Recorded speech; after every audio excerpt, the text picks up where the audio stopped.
If you're learning Spanish and you watch my videos, you already know the vast majority of the 90,000 words in Spanish, the ones that language schools and tutors and courses shove down your throat, you're never going to use in real life. And that what you need is the 300 words that make up 80% of what we say every day. Now, two such words are por and para. And I'm sure you already know that normally we relate this to the English word for. They both mean for most of the time. The problem is we don't know when to use which. We don't know when to use por and when to choose para. Now, I've scoured the internet. I think I've watched every video there is out there to see how this is explained. And I haven't been satisfied, partly because I think a lot of the teachers out there are native speakers and they will never quite understand how this relates to the way we use for in English as a non-English speaker, as native Spanish speakers. They're just born understanding when to use por and para. I'm going to try and break this down to you or for you in a way that really makes it understandable in English. I'm going to show you the different situations and when to choose por and para.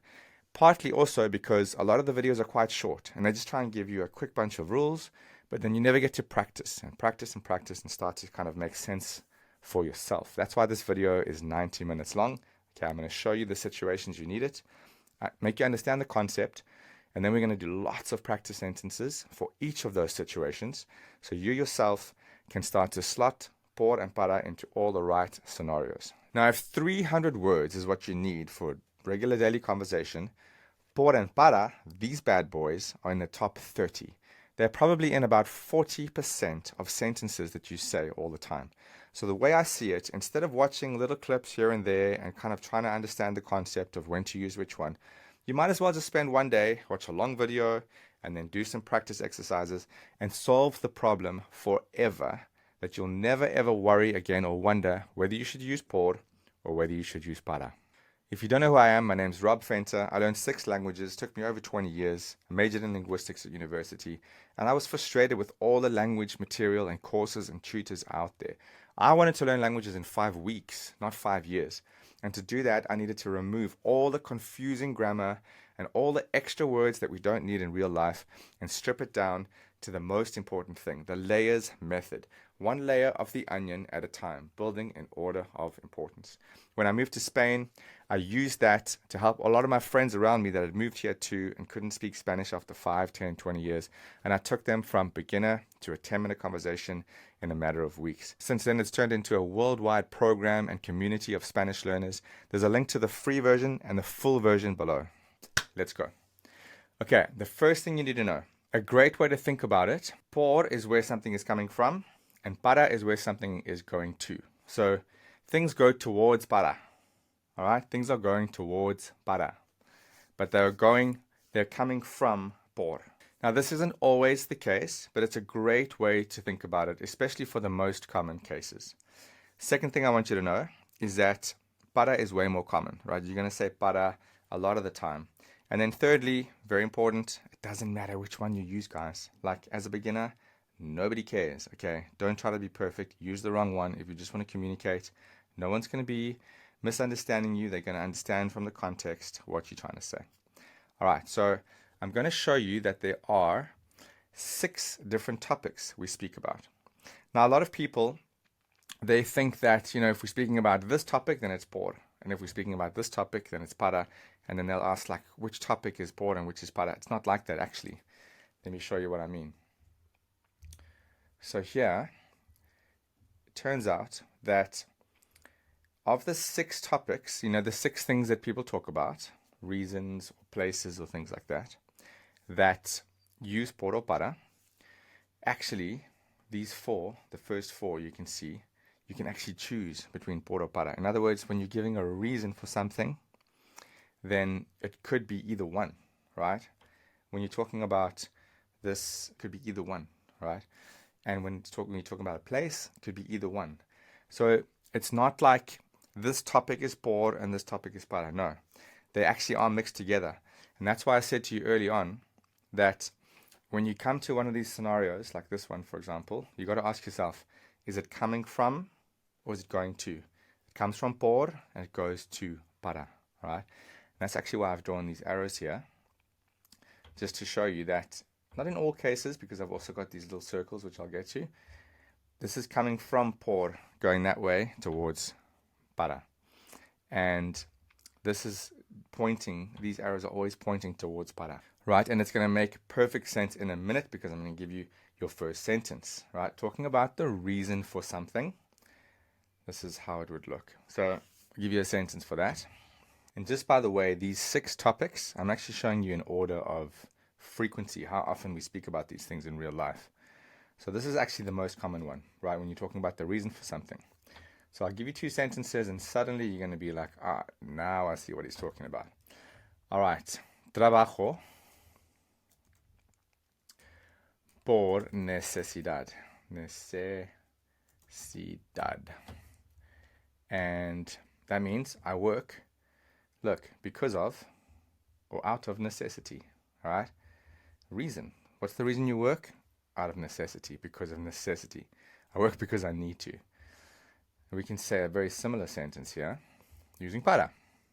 And actually, this is what I'm going to do, is try and make almost the same sentence every time for you today, because I've noticed when people are teaching this, they use very different sentences, and that makes it harder to compare the actual word por and para. So I'm going to try and use as many of the same words as possible, so that only por and para change, and you can see the difference in the meaning. So you can actually make a very similar sentence.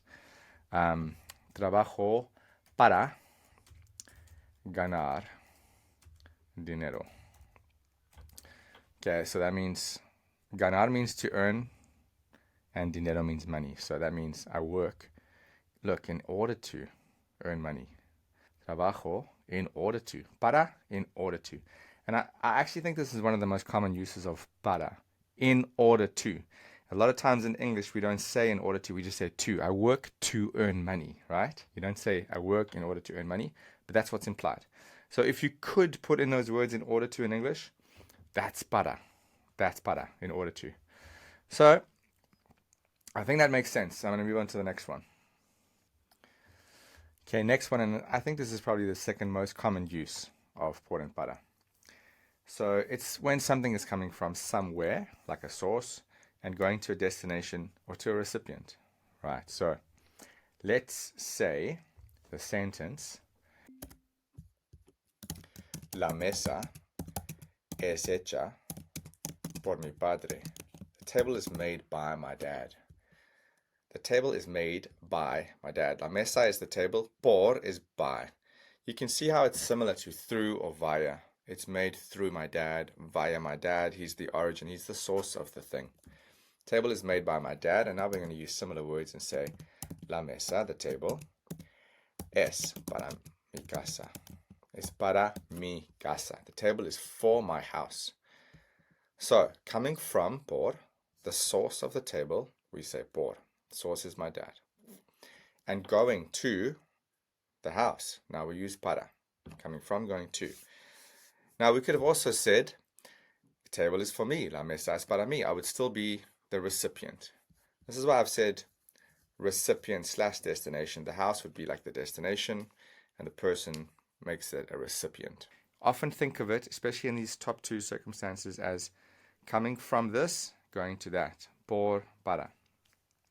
So in this case, like I work from necessity, and the reason going into the future is so that in the future I can have money. So it's in this case, it's almost like a past and a future, from this to that. Okay, talking about a place, we have to decide. Is it por or para? And when I say place, I mean location, destination, whereabouts, all that stuff. Cool. So the first sentence we're going to say is camino, I walk, por el parque. So this means, often it means like this could be through the park. I walk through the park, or around the park, or by the park, or even via the park. It could mean all of those. Por. And this is not like much of a from and to. Okay, that's why the symbol I've drawn here is more like a circle. Like you walk via or through or around the park. And I haven't said it's moving towards something. It's not. It's just around that area. And there's more sentences. We're going to come back to this later and do a whole bunch more sentences for each one, just to make it more and more clear. So on this side, I will say camino para el parque. And this is a synonym for to, right? Literally, I walk to the park. So you could say voy as well here. Por el parque. I walk, like I'm walking or I'm going through the park or around the park. Voy por el parque. And then here you could also say voy para el parque. I'm going to the park. This is around and this is literally to. You can see in this light text here I've said, for example, around this place. I'm around here. Or I'm going around here. And here I'm going to there. So voy para el parque, by the way, is exactly the same as voy a el parque. Voy al parque. Okay, same thing.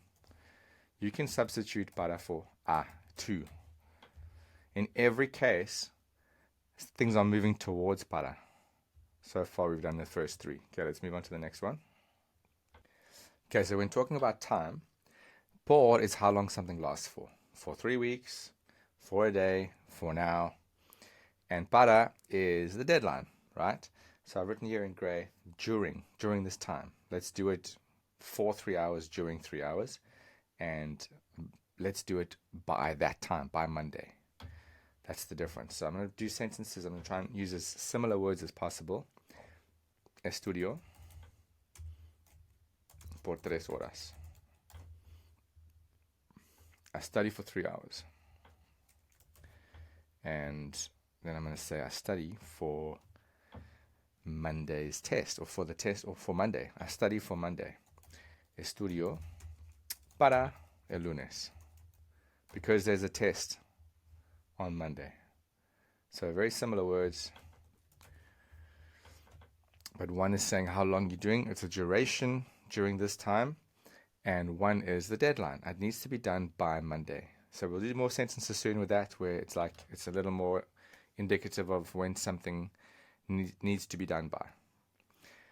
Cool. Those are the only scenarios, or should I say topics, like speaking topics, that you have to actually make a judgment call, because it could be por and it could be para. In other words, if you're talking about the reason for something, it could be por or para. Depends. Is it the reason that's like making something happen? Right? I'm doing it because I need to. I'm working because of need. Or I'm working because of my brother. Or are we doing it for something in the future, a reason in the future, in order to do something in the future, okay, in order to gain money? When it comes to the source of something and destination, again, from this to that. From this, por, to that, para. Where's it coming from? This table is made by my father, right? It's made by, por, or through, or via my father. He's the originator of it. But what's it for? What's the destination? I've said here, recip dest, as in recipient destination. Well, it's for me. The table's for me. Es para mí. Or the table's for my home. Es para mi casa. So for it, the home. Or for him, the person. For a person or a thing. Okay, when it's a place, it's no longer like coming from. Por is no longer coming from. It's more like around this place, through, via. And you'll see as we move on a little bit, this by, through, via comes up even more in the next two. So it's a very common use of por, is like by, or through, or via, or during. Actually, for me, during is somehow related to via or through. Or around, right? Around 4 hours, you know. Cool. Whereas when it comes to a place, if you're going to something, again, from this to that, it's always para. Para el parque. Voy para allá. Voy para la playa. I'm going to the beach. And then for time, again, it's more like around, right? I'll be here for around 3 hours. For 3 hours, por 3 horas, I'll be here. And when it comes to para, when you're talking about time, again, it's to. Oh, sorry, it's moving towards, right? By that time, that's the deadline. So we're always talking about something in the future, something we're moving towards with para. That's what makes it pretty easy. Remember I told you that para is probably the one that's used the most in real life. So if you just want to pick one, go for para. No one's going to be confused by you You'll be fine. Cool. The next two can only be por in these circumstances. So I'm going to show you those now. Okay, so I've called this one medium, as in the media or the thing that's taking you through something. So this could be, I'm going to do a sentence, viajo por tren. I travel by train. Now you could also, this also refers to things like TV or phone, like I'm calling you via the phone, por teléfono. I'm watching the video on YouTube, via YouTube, through YouTube, por, veo el video por YouTube, all right? So it's a medium. Like a train could take you through something, a phone is a medium, the TV is a medium, all of these things. A video call, I'm calling you by a video call. Por video llamada. I'm calling you by video call. And that's always going to be por. There's no option to say para. You don't have to make any decisions when you're talking about. Normally when you're talking about, look, by, through, or via. By, through, or via. By, through, or via. Por. Por is the go-to. Cool. Next one. Okay, this for that. I'll give you this for that. An exchange, always por. Okay, so... Cinco, oh, got the wrong color again. Euros por el café. €5 for the coffee. That's an exchange, right? I'll give you my shirt for those shoes. Por. Thank you for, right? This is quite an interesting one. Thank you for everything. That's an exchange. I'm exchanging my thank you for what you did for me. That's an exchange. So for exchange, I've said it could be for or instead of, or in place of. So, and in the little text, this in exchange for that. So again, you know, the whole from this to that actually comes in an exchange if you think about it. However, in this case, that's all por, okay? It's all inside this column because the whole exchange takes place inside of por, right? I'll give you this in exchange for that, from this to that. All right, now it's time to try and add a lot more sentences here, just to kind of flesh out a little bit more where they would go. At this point, it's a great place to take a screenshot, and I've put my little website here in case you need to find me again. This is a great time to take a screenshot because this is a good summary where you have all the different topics and you have one example sentence for each one. And that'll be something you can just, you know, keep with you or keep on the phone, stick it up on the wall, stick it on the fridge. Remember, if you've joined the layers method, you'll find cheat sheets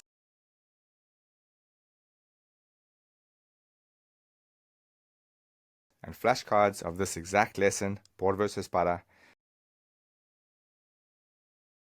If you're already a member, you'll know how brilliantly this works to commit what you learn to long-term memory. In fact, scientifically proven as the best way to do so. And it keeps the learning fun. There'll be a link in the description if you're not a member for the free version and the full version. Now we're going to make way more sentences. We're going to try and do, 3 to 5 for each speaking topic here. And that's going to just allow you to, first of all, practice and then also just broaden your understanding of when to use por or para. And then at the end, I'm going to give you lots of practice sentences where it's like a test, where I'm not going to just automatically put them under the right place.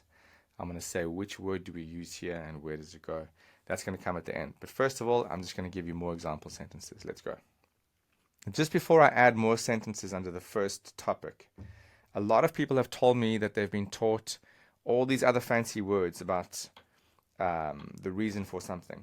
So they've been taught if it's motivation, it's por, like the motivation for something. And if it's the purpose of something, it's para. Or they've been taught, so maybe I can make this a little darker. How about that? Or they've been taught, if it's the cause, it's por. And if it's the, what do they call it, the goal or the objective, let's call it like objective, then it's para. Now, in my opinion, it's pretty hard to think about this stuff on the fly. And I think this is too much. I think this is too confusing. I think this is like a nice, simple way to do it. But I'll leave that there for you in case that helps you. There you go. For me, it's a lot more simple just to think of because of or in order to. I work because of my mother. I work because of my kids, my family. And I work in order to feed my family. Because of in order to. I think that's a lot easier and it's something you can think of while you're busy making the sentence. Okay? Instead of trying to say, what's the purpose? What's my motivation? That's too complicated, in my personal opinion. But I've left them here because this is a common way that a lot of people are being taught. So you can just take that with you. Take it or leave it. Okay, let's do some more sentences so you can really get the feel of it. Next one. Estudio por miedo. I study out of fear. This side we're going to say estudio, I study, para aprender, in order to learn. All right? Por, because of fear, out of fear. Para, in order to learn. One thing you should note here, the para side is like, it's not necessarily the word for in English, but you could kind of make it feel like a for. In other words, I study for to learn. Right? That's how you should think of it. In order to learn, for to learn. I study for what reason? For to learn. And on this side, equally, it's not a perfect for in English. It's like I study for fear. You could say that. I study for fear of failing. But it's actually more like because of fear, out of fear. So you see how they relate to the word for. And there's many times we'll get to later here where it doesn't really mean for at all in English. And I'll show you at the very end which ones actually mean for and which ones don't really mean that. Because, as I said earlier, por and para is not always just the word for. It's other things too. Next sentence. I read out of interest. Leo por interés. And I read to understand. Leo para, in order to understand. You notice how I said there my natural language was to understand, not in order to understand. That's because in English we often skip the phrase in order to, and we just replace it with to. We do that most of the time. I wake up in order not to be late. I wake up to not be late or to be on time. Or I wake up in order to be on time, but we don't say that. I wake up to be on time. But that word to is para. And it always means in order to, although we don't always say that in English. Leo por interés. I read because of interest, out of interest. Or I read for interest's sake. There's the word for in English. Versus leo para entender. I read in order to understand. One more of these. I play for fun.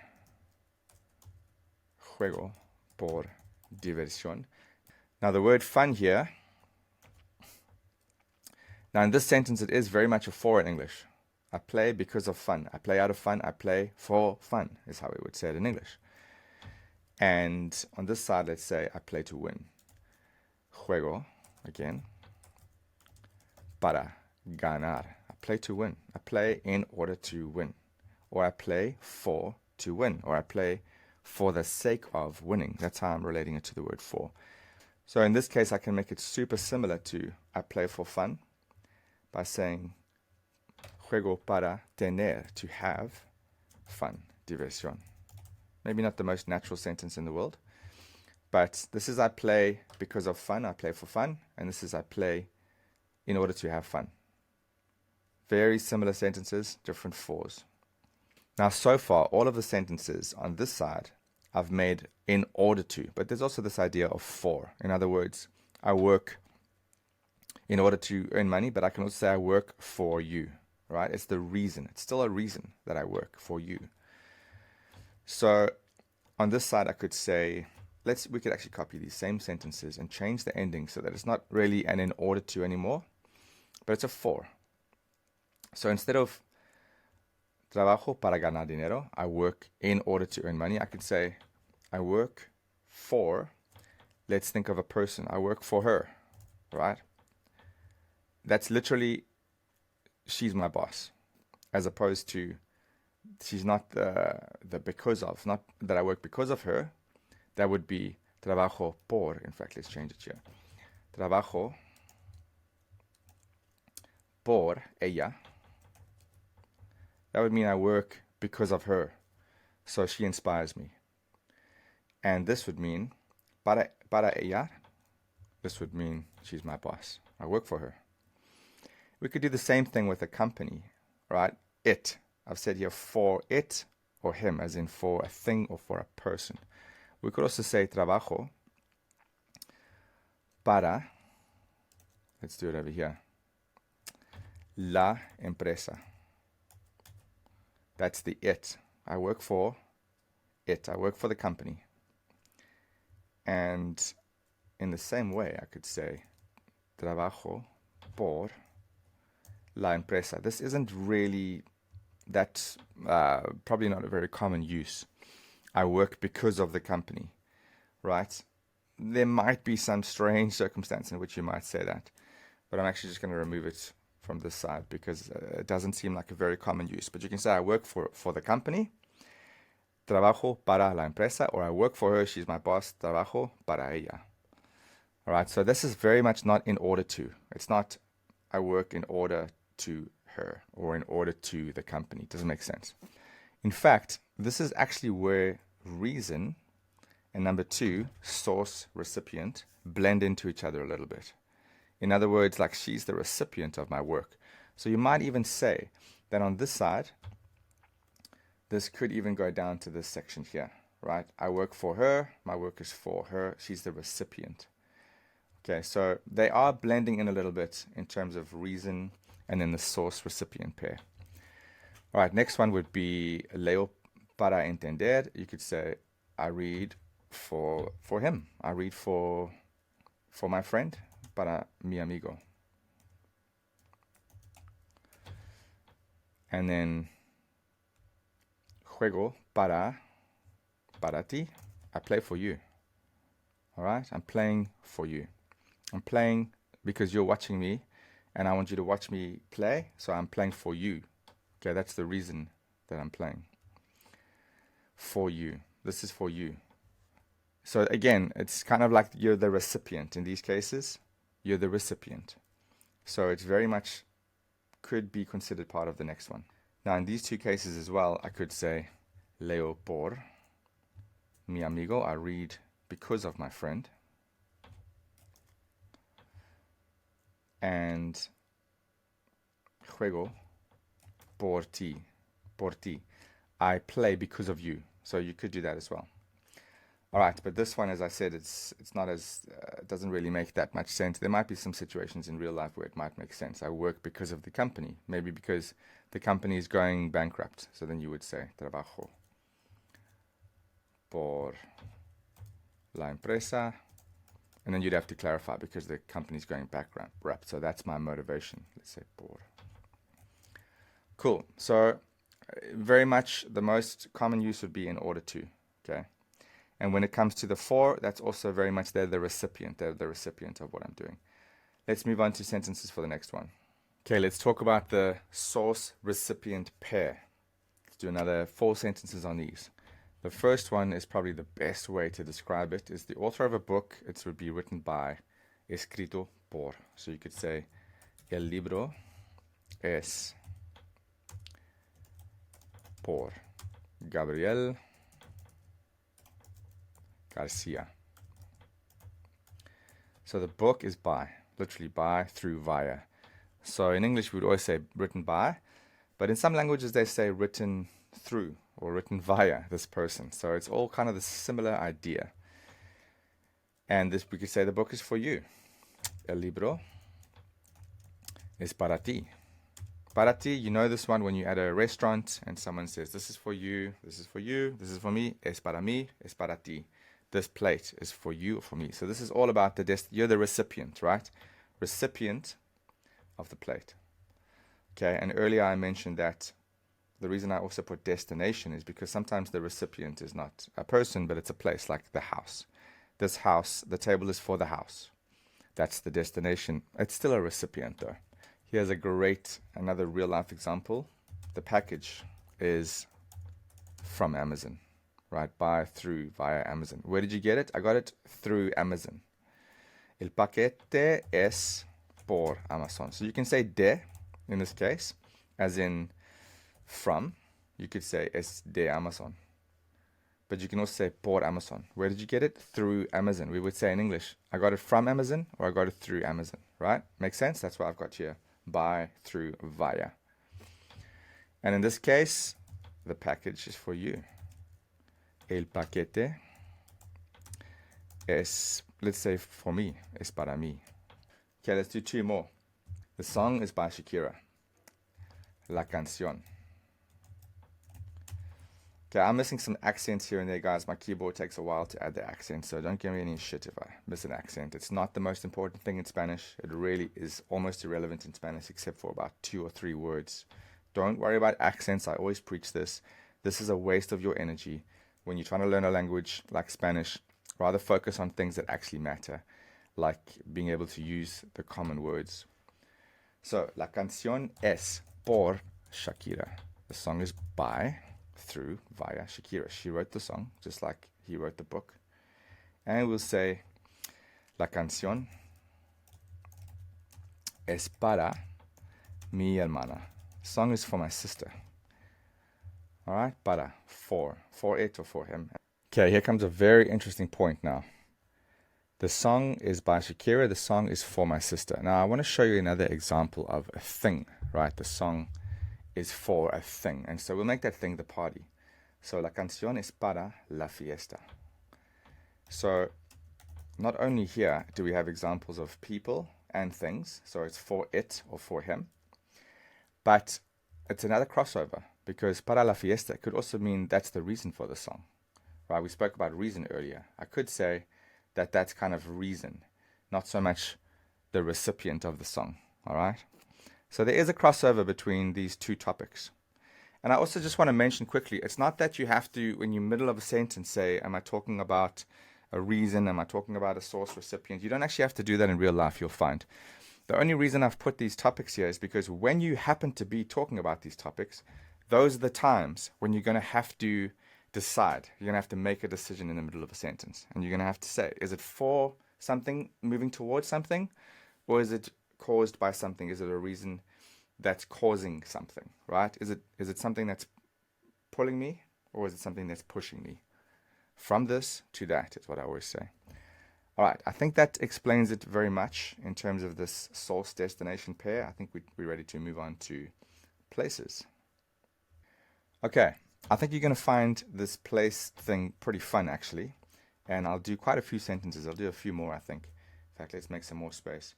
Because you're going to recognize this. You're going to recognize this when it comes to things that you've seen before in the early stages of learning Spanish. And it's going to turn on a light bulb. You'll see what I mean in a minute. So, you already know that I've drawn this circle thing because it's not exactly that it's coming from something anymore, the por. It's being around a place. It's being around a certain area or going through an area. And para is still pointing to, still going to that place. So, let's see. I got some great example sentences here. Okay, so we would say, I pass by your house. Paso por tu casa. I pass by your house. Paso, I pass. And then here we would say, I'm going to your house. Voy para tu casa. Okay. You could even say, I'm leaving for your house. There's a use of the word for instead of to. You know, in English we say, I'm going to your house, but we can say, I'm leaving for this destination. Me voy means I'm leaving. Para tu casa. The next example I have is I travel. This is a great one. I travel through Spain. It's going to be viajo por España. Now, this also obviously means, if you look up here, around Spain. I travel around Spain. I travel via Spain. I travel by Spain. And this would be viajo para España. No, voy para España. I'm going to Spain. That's all it means. All right, I'm going to Spain. As we said earlier, that para is just a substitution for the word a, to. Okay, this is where it gets a little interesting. I am here. This is the one you know. You learned this early on. Estoy por aquí. Por aquí. Over here, right? I'm over here.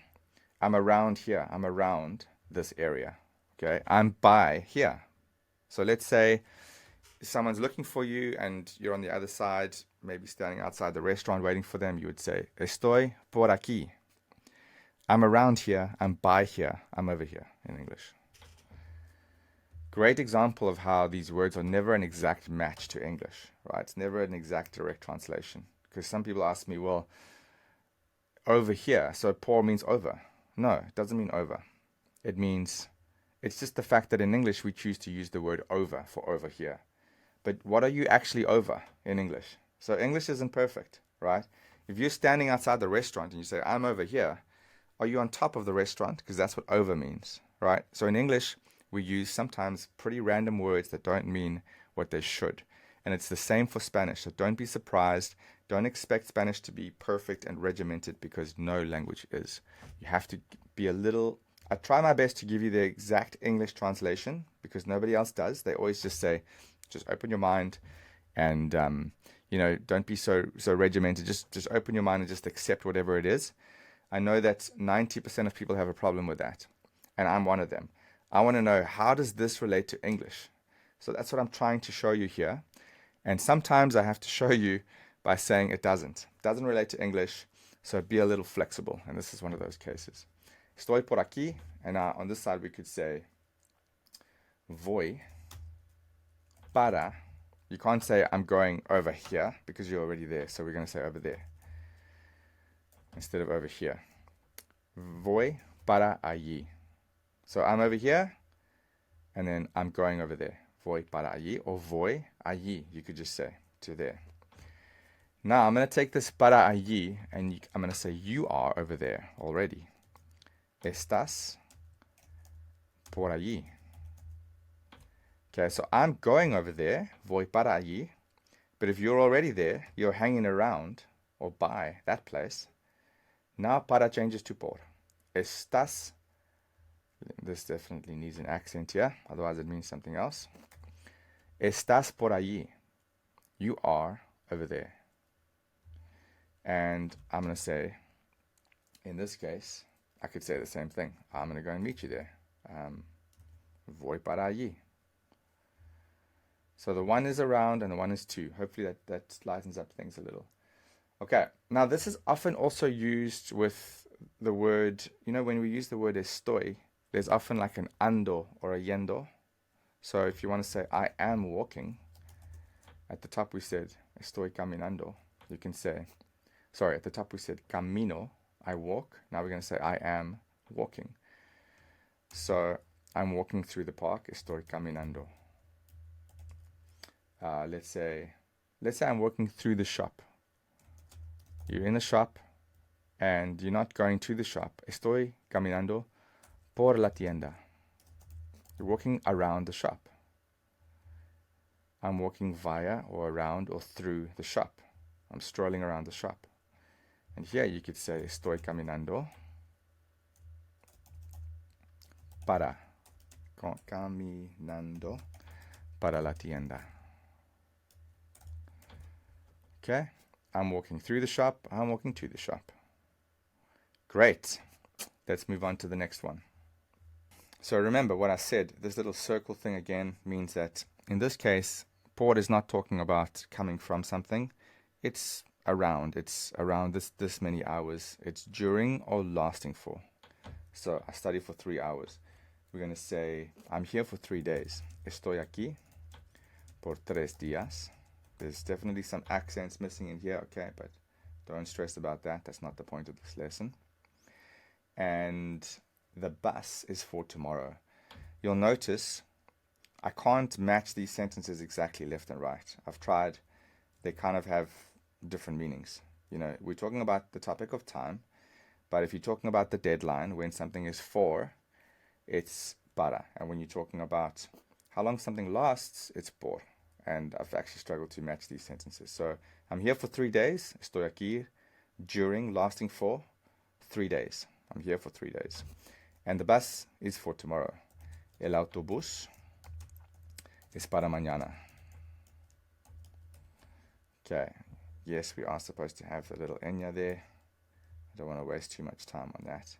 And autobús has an accent. Don't worry about it though. All right, the flight is for 1 hour. El vuelo es es por una hora.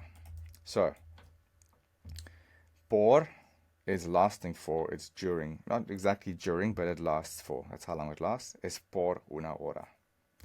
And here we're going to say the flight is for tonight. El vuelo es para esta noche. The deadline or the time that it's booked for. Same as the bus, really. All right, last one, or let's do two more. So we'll do, I work during the morning. Trabajo. We can say durante, during, la mañana. But we can say por la mañana.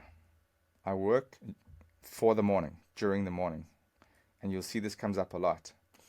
And then we could say, the work, el trabajo, es para mañana. The work is for tomorrow. So I have a deadline. So in this case, trabajo means I work. You can tell by the sentence. In other words,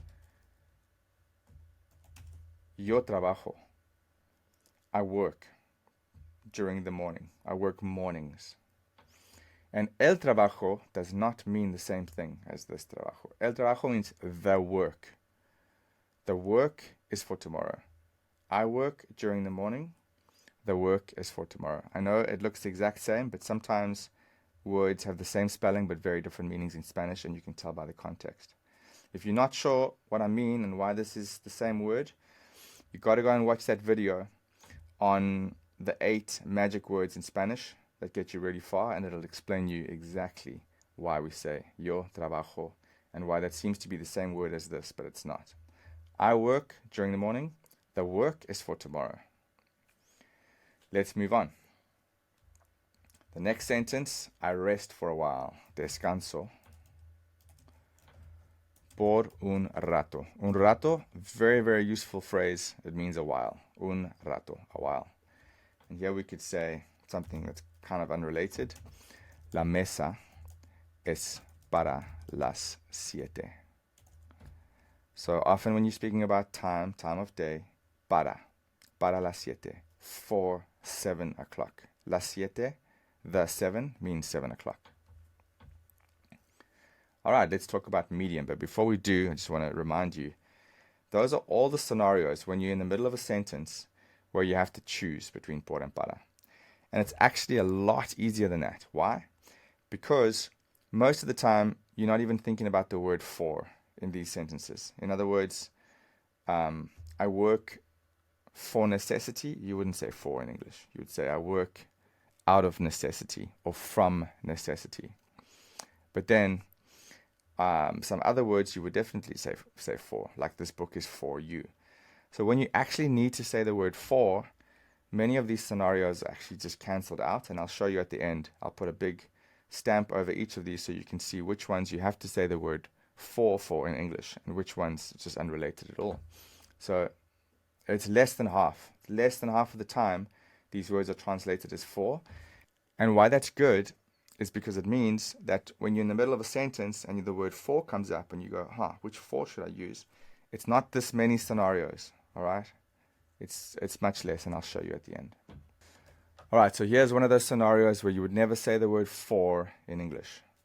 You would say via or through or by. So I travel by train, and then we're going to do we speak by phone. Hablamos por teléfono. Teléfono. We speak by phone. I send a message by WhatsApp. Envío un mensaje por WhatsApp. So this is very common. You're going to need this, but again, it doesn't mean for in English. All right? We use the word por though. I watch a movie on the TV. Miro una película por la tele. Por la tele.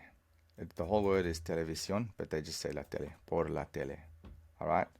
Through the TV, on the TV. It's not on, right? There's another case where in English we say on, but is it on top of the TV? No, it's inside the TV. It's through the TV, por is a much better translation than the English one where we say it's on the TV. No, it's not. It's coming through the TV in real life. Now, here's just another way to think about this medium, the by, through, via. Why are they all the same? Like in English, we say I travel by train, but we don't say I watch the movie by TV. But why are they all the same? Well, you can think of it like I travel through the use of the train. We speak through the use of a telephone. I send you a message through the use of WhatsApp, via WhatsApp. Right? Via might be the key word there. I travel via train.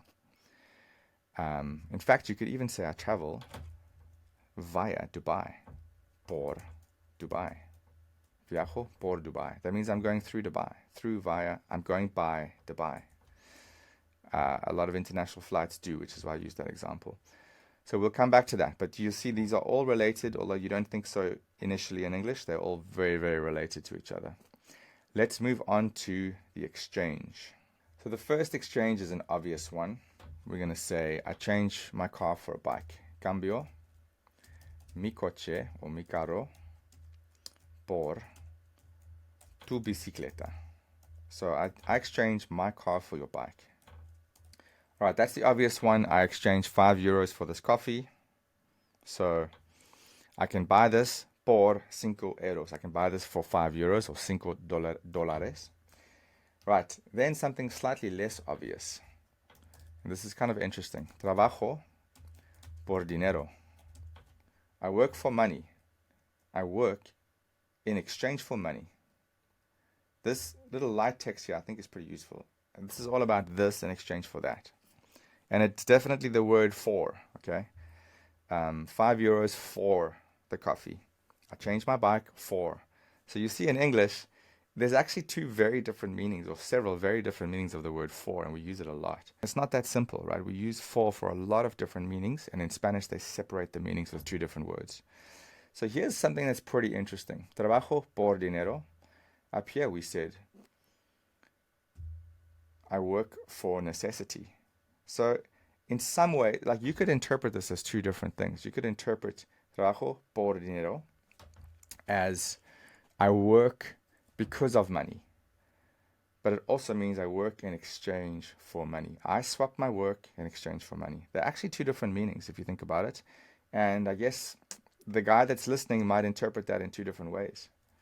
So maybe some context is needed, or maybe he'll misunderstand you. But it's actually, in English, it's the same. I work for money. That could mean I work in exchange for money, or that could mean I work and the cause because out of need of money, right? I work because of lack of money.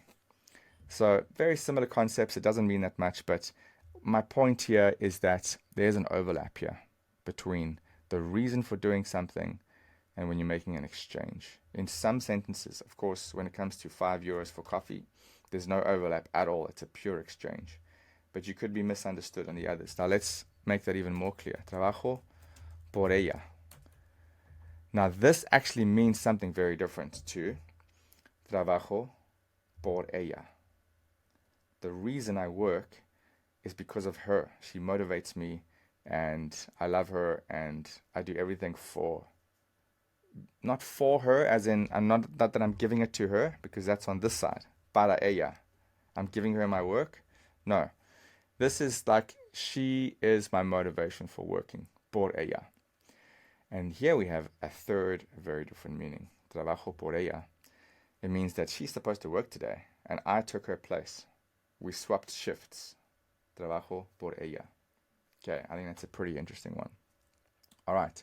And in the same way, you can say, voy a la tienda por ti. All right. I'm going to the shop for you, as in instead of you. You were going to go to the shop, but I'll go for you. Voy por ti. I'll go instead of you. I'll go for you. Now, in some ways, that would be similar to, that would maybe be confused with voy a la tienda para ti. Right? Voy up here. Now, this means I'm going because I like you, and the stuff I'm going to buy is a gift to you. I'm going to give it to you. It's for you, right? You're the reason that I'm going because of you. And over here, in fact, let me just leave that in. And over here, it actually means that you were going to go. You were going to go to the shop. But I'm going in your stead, in place of you. Very different meaning. Cool. All right, before we carry on, I'm going to overlay on the screen which of these sections, how many sections are there? There's like 10 sections. Which of them actually need the word for in English? Those are the only times you're going to be stuck and be, which one should I choose? So let's do that now. And then after that, I'm going to give you loads of sentences as a test, and you're going to decide for yourself. Can I figure out if it's por or para? So let's do that now. So here's that overlay, okay, where we have when we would actually use the word for in English, right? So there's actually only 5. Look, 1, 2, 3, 4, 5 out of, I think, 10 scenarios. Or was it? Yeah, I think it's 10 scenarios. Right, so the first one, when you're talking about the reason for something, on this side, you wouldn't use the word for in English. You would say because of or out of. In fact, wherever you see the word for up in these titles, there you see it there. There you see it. That's the only time in English that you would use it. So you wouldn't use it here at all. You'll see there's the word for, and for. That's when you would use it. So in the first one, you can just look at the blue over here. That's what you would say in English. Okay. Now, the very first one is actually split into 2. In English, we would say in order to, or to, for these first 5 sentences, which is why I've put that there. This in order to, or first 4 sentences. And then in terms of the reason for doing something, we would say for in these 5 sentences or 6 sentences.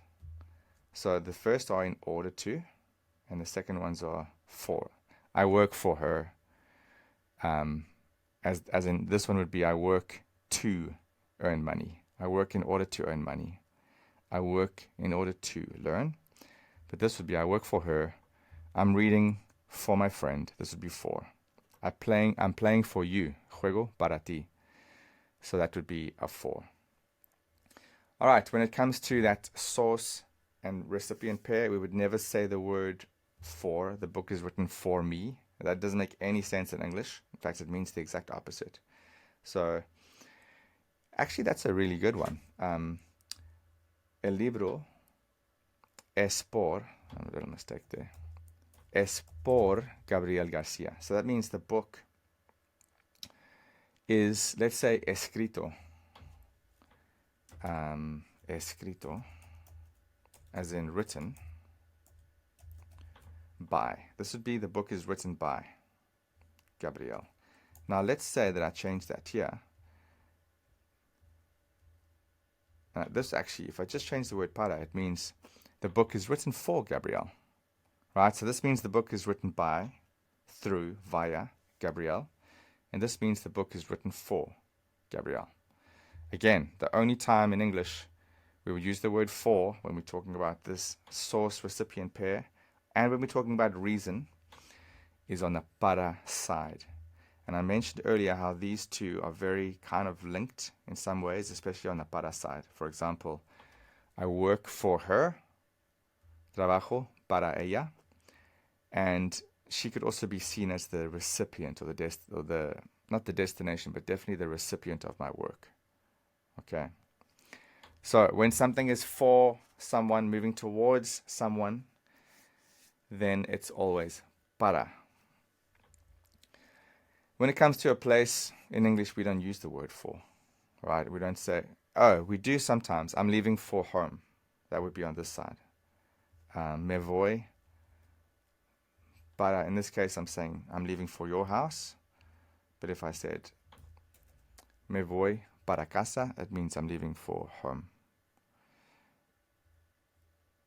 But in the rest of these circumstances, you wouldn't say it. You wouldn't say I'm going,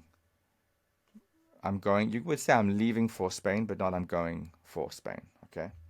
So, in this case, it's not something you need to really consider in the middle of a sentence. You're going to either say, I'm going through Spain, por España, or I'm going to Spain, voy para España. And then when it comes to time, we always use the word for in English, whether it's for 5 hours or this is for tomorrow. Always use the word for.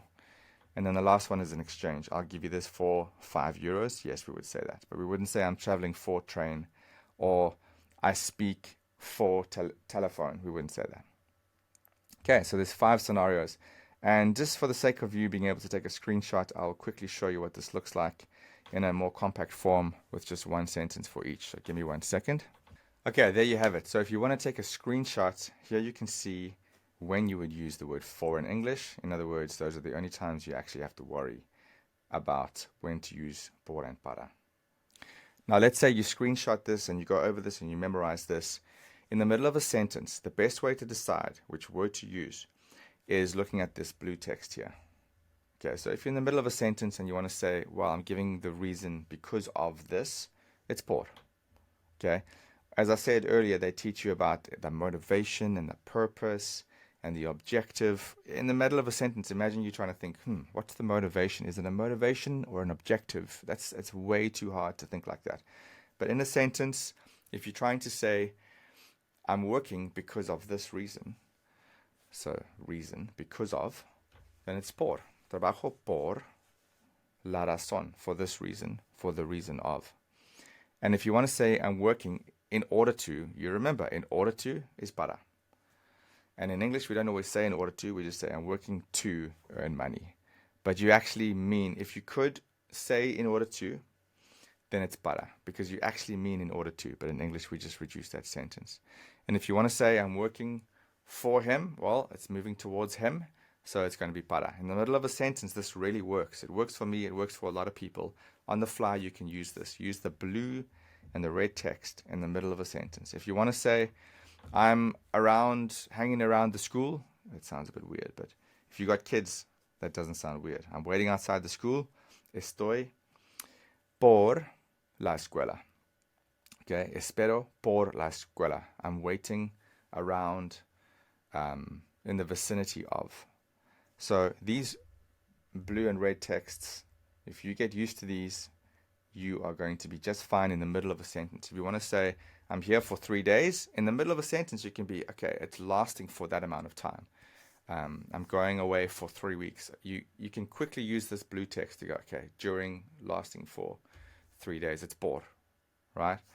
And again, in the middle of a sentence, if you want to say, well, this is needs to happen by Friday, straight away. This is for Friday. You know, you're talking about a deadline, something coming.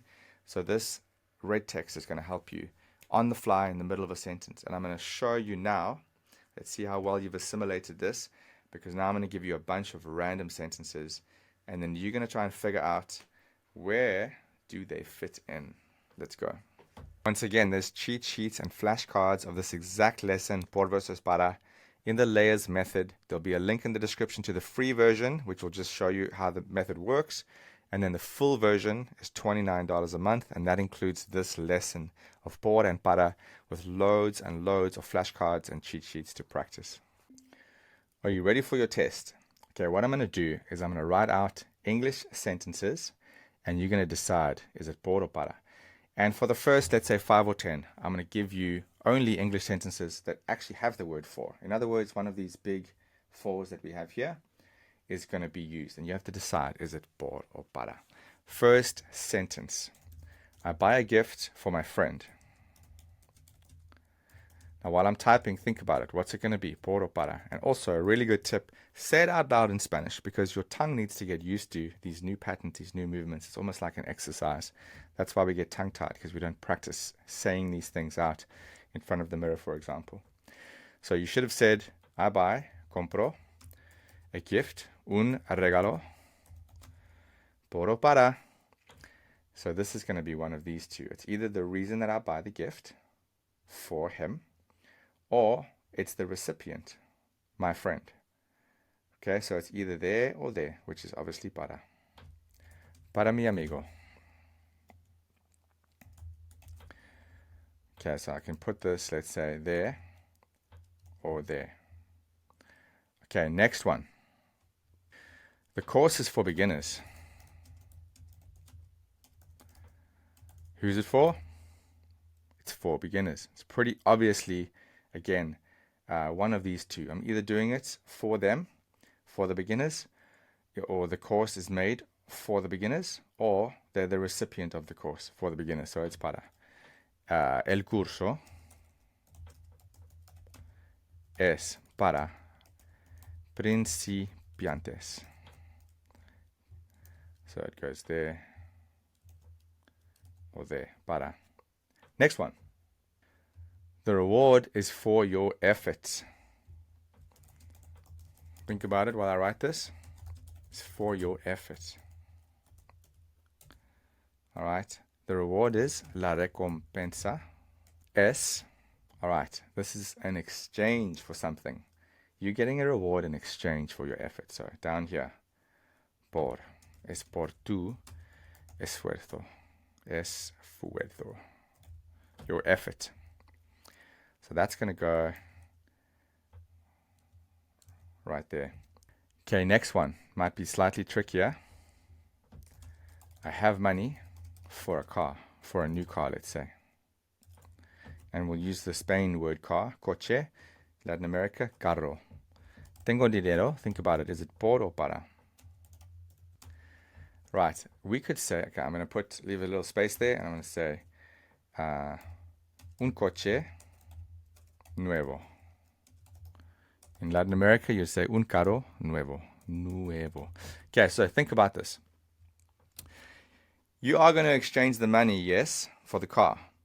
But what's the reason for the money? This is what we're talking about now. We're not talking about any exchange being made. We're going to say, hey, what's that money for? Well, what's the reason for that money? That's what we're saying. Why do you have money? What's the reason? In order to buy a car. It's for a car. That's my reasoning. I'm not making any exchange yet. Okay, but if I said, so it's para. So if I said, I'll give you this money for that car, now it's going to be, let's put it here. Te doy, I give you, este dinero, this money. Now it's going to be por tu coche, for your car. Or let's do carro in this time. So I give you money for your car. It's going to be there. Te doy este dinero. I give you this money for your car. It's an exchange. I have money for a new car. That's going to be here.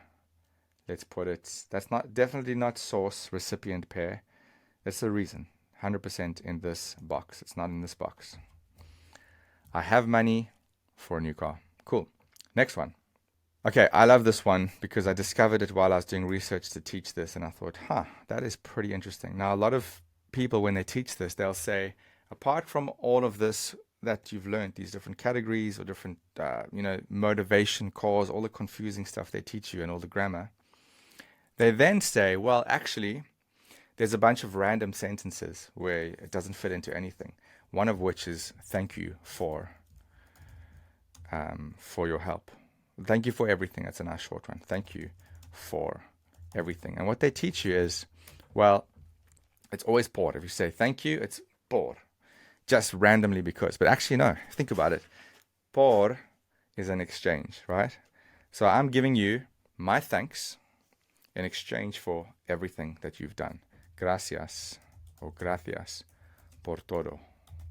That's what you say. You don't say gracias para. You always say gracias por, because you are always exchanging your thanks. Although it might not be worth much, you're making an exchange. And in the same way, pardon me for the interruption. Pardon me for the bother. So I'm going to say pardon me, or like let's say sorry. Sorry for the inconvenience. Or the bother. In Spanish, you would say the bother, inconvenience. Have I spelled that wrong? I think so, for sure. Doesn't matter. So this is going to be perdona, pardon me, por, sorry for, thank you for, sorry for. I'm giving you my sorry in exchange for the bother, which is la molestia. Perdona por la molestia, or you can just say perdona la molestia. Molestia. So I know this sounds a bit weird, but molestia or molestar is to bother someone. To molest them in Spanish is to bother them. It's not so bad. So, perdona por. Gracias por. Okay, let's do another one like this. He works for a tech company. Think about that. Now, you might be thinking, well, he works in exchange. He's exchanging his time at this company.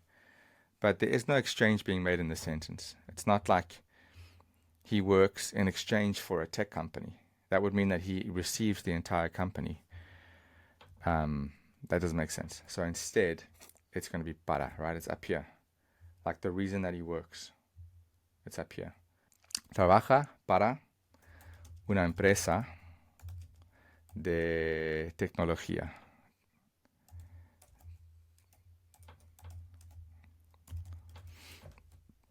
Cool. And there's definitely an accent on here.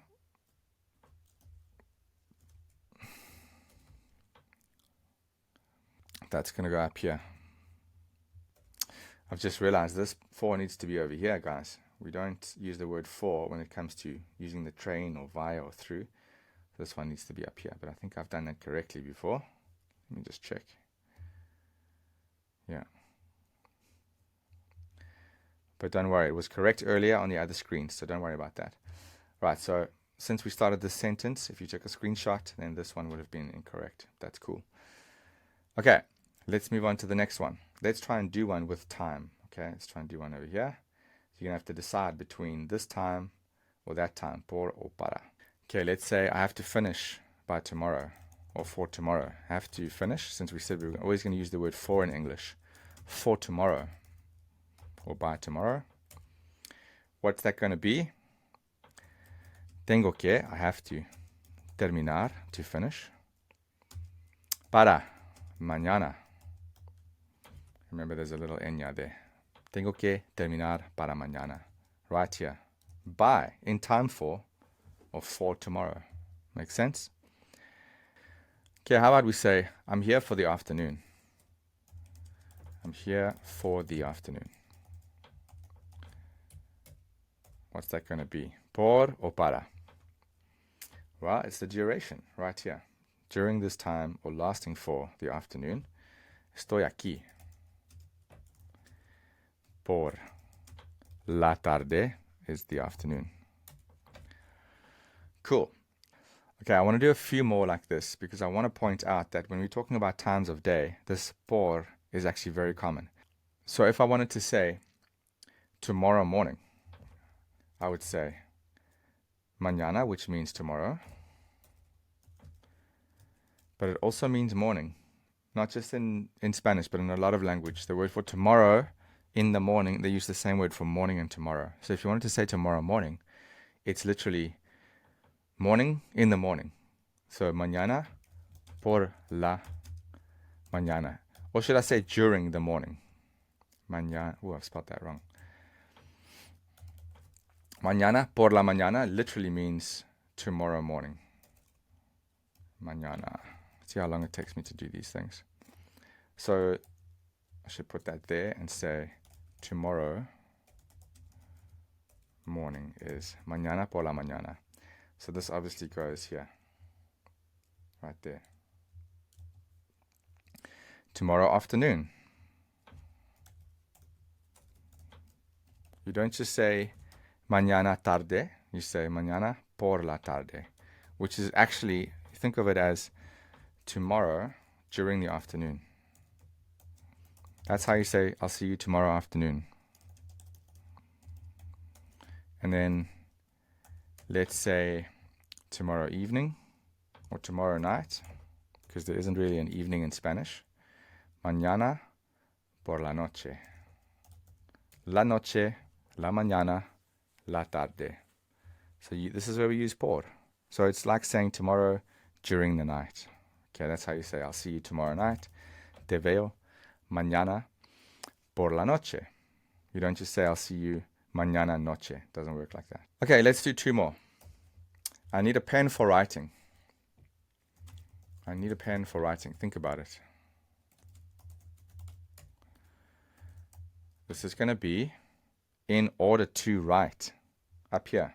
In order to write. I need a pen for what reason? Well, in order to write. For writing. Necesito Un boli, or bolígrafo is the full word. Para escribir, in order to write. I need a pen para, in order to write. All right, let's do another one. It's going to be, he's known for his honesty. Let's think about that for a second. He's known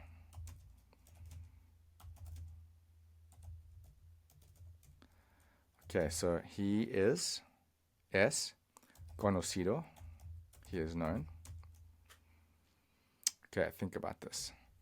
What's it's the reason he's known, right? Because of his honesty. Por su honestidad.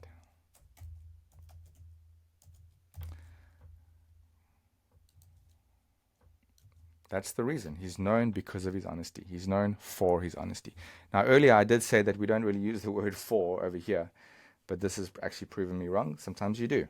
This again shows the link between these uses of por and para to the English uses of por and para. It actually, there's some way that you can twist it to actually mean for in English as well. Like you could say he's known because of his honesty, but you could twist that and say he's known for his honesty. Okay. I work because I need to. I work for the need to earn money. So there is a way that you could make all of these probably, maybe with the exception of place. You can't say I'm hanging around the school, I'm hanging for the school. No. But many times you can kind of see how there's a relation to the word for in English. All right, let's see if we can do a couple more, because we haven't filled up these spaces here and we haven't done the medium yet. Let's see if we can do that now. Let's say she sends it via post, via mail. Lo envía por correo. Actually, I didn't do the English there, did I? Okay, but that's going to go here. She sends it via mail. Now, you could make an argument to say that's a medium. And it is, actually. The source of something is kind of very close to the medium. You know, by train, by mail. You could send something by train, via train. That's why this by, through, via pops up so much. By, through, via. Whenever you're thinking of that by, through, via, which is all one concept, at least it should be in your mind, they're all very related, by, through, and via, then you should think por. Por, by. It's a good one I like to think of. By, through. Okay, so she sends it via mail. And then we could say the thing she's sending, let's say it's a letter, la carta es para mí. Okay, by the way, if we're talking about the letter, and we know we're talking about the letter, the word it here changes from lo, it, to la, it, because it's a feminine thing, the letter. La envía por correo. She sends it via mail. By the way, email is correo electrónico. But people just say correo these days. So I had someone say that to me in an office the other day, in a government office, that they would send it to me por correo. And I said, email, like correo electrónico? And like, yeah, for sure. Yeah, sorry. They were like, sorry, I didn't mention email, because obviously normal mail is a little outdated these days. So for email, you could say correo. And you can even use the English word email, they say, with like a Spanish accent. Cool. Let's do the next one. Let's do something that we haven't done yet. How about I'll tell you via WhatsApp or through WhatsApp? Let's do I'll. Okay, I'm gonna say I tell you through WhatsApp. I might say via in English in this case. Now, you'll say I'll tell you in English, like I'm going to tell you, I will tell you. But in Spanish, you don't have to say I will or I'm going to. You just say I tell you. That means the same thing. So, te, you, te digo, or te escribo, I write you. So it's you, I tell. Te digo. You, I tell. Digo means I tell. Por WhatsApp. The way they say this, by the way, is WhatsApp. They don't pronounce the T. So that's the medium through which I'm going to tell you. The wind comes through the window. Think about that one.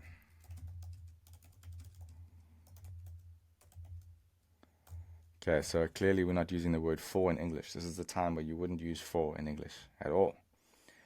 Okay, we're talking about where. Where is the wind? It's a place. Where is the wind? Around this place. Around, through, via, by. So this is por. Okay. El viento viene, let's say viene, comes, por la ventana. You might interpret this to mean because of the window, which would be okay. You know, the wind comes because of the window.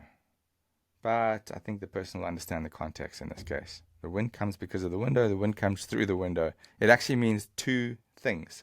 Both of them is going to get your message across. So you're fine.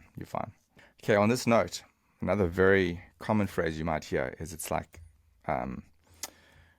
pass through, to pass through something. So like pass, if someone might say to you, this is something they say a lot, pasa, like go, walk past, like please come through to this area. And it would be pasa por. So come through or pass through the door. Let's say someone says, please come in. Pass through the door. In English, we would just say, please come inside, which is pass through the door. Pasa, pass, commanding someone to pass through, to pass. Pasa por la puerta. That's going to be right here, place, the place. Okay, so whenever something's going through anything, if you're playing tennis and the ball goes through the net, la bola pasa por la red. The ball goes through the net. The word through is going to be por. Let's say, you can say bola or pelota. La pelota passes por la red. That's going to go there as well. La pelota pasa por la red. Goes through, passes through. Via. And also around, okay? But around, as in like in that general, around that area, okay? If you wanted to say around the outside of it, like around the mountain, that's going to be alrededor. I'll put that here for you. Alrededor is like the literal translation of around. Alrededor. But when you say like I'm hanging around the park, estoy por la parque. Okay, now let's say I'm leaving for work. Okay, I'm going out of the house for work. Again, this is place, right? It's a place that I'm going to. So this is going to be over here. To that place. This gray text is very, very useful. Around this place, the net, around the net or around the door, and to that place, para. So, salgo, you could say, I'm going out, I go out, salgo, or you could say, voy, para trabajo, or para el trabajo. I'm going to the work, to work.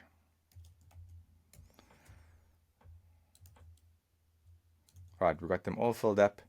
Great job. Remember, watching this video several times will really reinforce it, so I recommend that.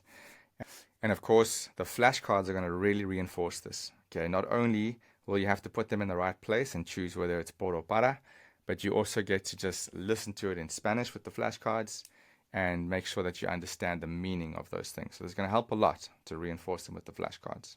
Now I'm going to give you sentences in English that don't fit into just one of these categories, but several, because I'm going to use for several times in the same sentence. Okay, the first one. I study Spanish out of interest to speak to people. Should be pretty straightforward, but we're going to use for twice here. We're going to use por or para both times. Okay. Should be pretty straightforward. Let's see if you can do it. Before me. Estudio, I study español. Por interés. Para hablar. In order to speak. To people, in Spanish we'll say with people. Con gente. Or con la gente. To speak to the people. To speak to people. Por and para in the same sentence. Next one. Okay, here's a great sentence where we're going to use por and para. I'm going to the city to walk through the streets, to go and walk around, and pass by the butchery. The word for butchery, carnicería. In Spain, carnicería. How would you say that? There's a couple of pors and paras here. Okay, try and say it before I do. Ready? Now, going to, we're going to use para, all right? Not a. You can use either one. Voy a or voy para. Voy para la ciudad or la ciudad. Para, in order to walk through the streets. Para, in order to caminar por las calles. So, por, as in walk through the streets, right? Walk around through the streets, via the streets. And pass by the butchery. Y pasar por la carnicería. Carnicería. There's an accent on carnicería. So how cool is that? We got para, por. Voy para la ciudad. I'm going to the city. In order to.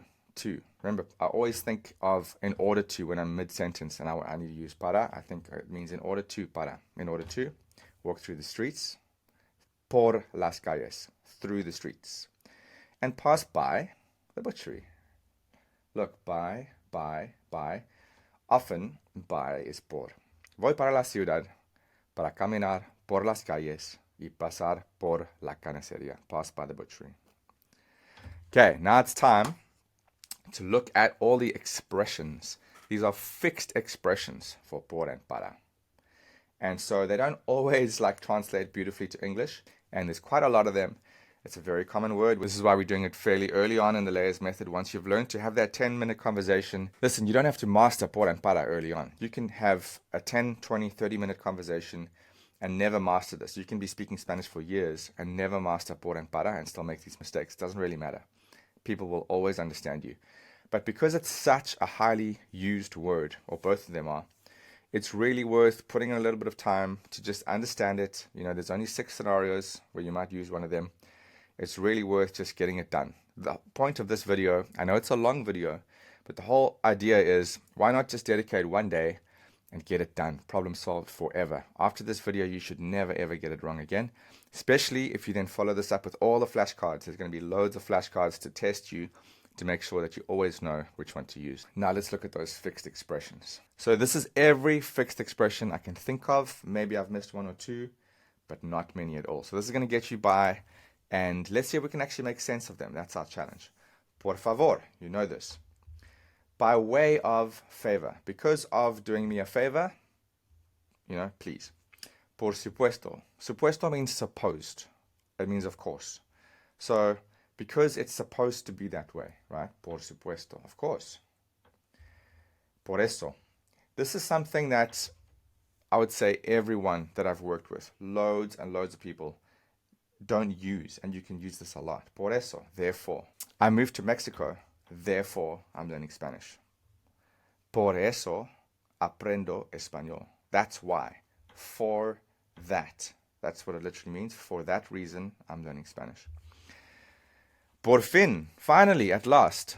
Por fin ha llegado la comida. Finally, the food arrived. You can use that as a restaurant, at the restaurant. Fin means end. So it's almost like by way of the end, or at the end, or during the end. Right? If you think about it time-based, during the end, at last, it's arrived. Por ahora, just for now. So, por ahora, vivo en España. For now, I live in Spain. If someone says, where do you live? In Spain. Por ahora, for now. Por lo menos. Well, at least it's nice weather today. Menos means least. So it's like for the least. At least it's nice weather. Por lo menos. Hace bien tiempo. Por lo general. In general. Por lo general, generally, you can say generally, my friend is a nice person, but today he's in a bad mood. Por lo general. And you can also say generalmente. because li, I've spoken about this before, is always mente. All right, we're going to come back to por qué and por qué because it matches up to para qué and para qué. We'll do that at the end. Por ejemplo, by way of example, por completo, completely, right? In every way, por completo. Por culpa de. Culpa means fault or blame. Por culpa. Yo no tengo la culpa. I don't have the blame. I don't have the fault. It's the same word. Culpa, fault or blame. So, because of the government, por culpa de el gobierno. That means it's the government's fault. Por la mañana, during the morning. Por la tarde, por la noche. Now we have a couple of positions. Por delante. Delante means in front. Encima means on top. Por allí, por aquí. So it's like around the front area. Por delante.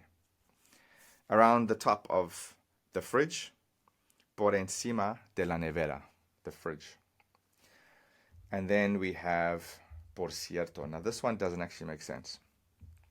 Because cierto means certain. So it's like by way of certainty, but actually the translation is very different. This is just a fixed expression. By the way.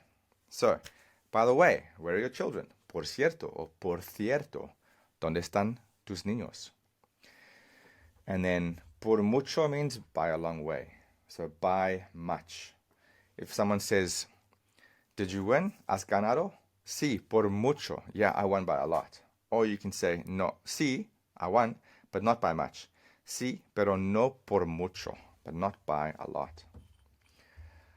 Cool. Or you can say, I'm better than you, por mucho, by far.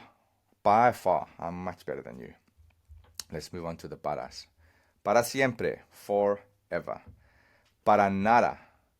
This is, again, I can't make too much sense of that. Para nada, it's like for nothing, but it doesn't mean for nothing. It means not at all. Did you like the food? Para nada, not at all. All right. I don't like swimming. No me gusta nadar. Para nada. I hate it. We know this whenever you say for me, for you, for him, for her. Para mí, para ti, para él, para ella. To begin with, in order to begin. Para empezar, para empezar. Para después, for later. That's for later. Para entonces. Now this is the deadline, right? Para entonces or para entonces in Latin America. This is for then. This is for that date. Para entonces. Because entonces means then. All right, this is an interesting little anecdote. When I first moved to Spain, my kids were playing in a little play park and another girl hurt herself and started crying. It wasn't that bad. And the mother was like telling her to stop making such a fuss. And she said, no es para tanto. And the girl was just moaning and moaning and she was like, sí, sí es para tanto. So it's literally, tanto means so much, okay? So much. So not it's for so much. It's not worth making such a fuss. It doesn't make too much sense. It's not such a big deal. It's not so bad, okay? And then the girl was like, sí, es para tanto. Yes, it is such a big deal. So it's not worth making so much fuss. It's not for so much is the literal translation. And so this was interesting because I could see the body language and I was new to Spain and I instantly Googled it. But I knew what they meant before I even Googled it. And I just couldn't figure out how the actual words made sense. And but the body language told me everything about exactly what that conversation was about. No es para tanto. It's like, stop making such a fuss. It's not such a big deal. Okay, now let's move on to this pair here. ¿Por qué? ¿Para qué? ¿Por qué? For what? ¿Para qué? For what? ¿Por qué is past. ¿Para qué is future. For what reason did you punch that kid? ¿Por qué? Because of what? Okay, for what past reason? Because of what? ¿Para qué? Why are you packing your bag? Because in the future I have a trip. Okay, so ¿para qué? For what future reason I've put here are you packing your bag? And then here's the answer. Because. For. Now, ¿qué means what? ¿Qué means what? But ¿qué also means that. Now we're saying for that. So this is for what and this is for that. Same here. This is for what and this is for that reason. That's why we say porque, as in because. It means for that reason. Porque I hit him because he's a dumbass. I hit him because I don't like him. So, porque, I'm giving you the motivation, the reason for doing it. For that past reason in the past. Remember, it's coming from, going to. Coming from por, going to in the future, para.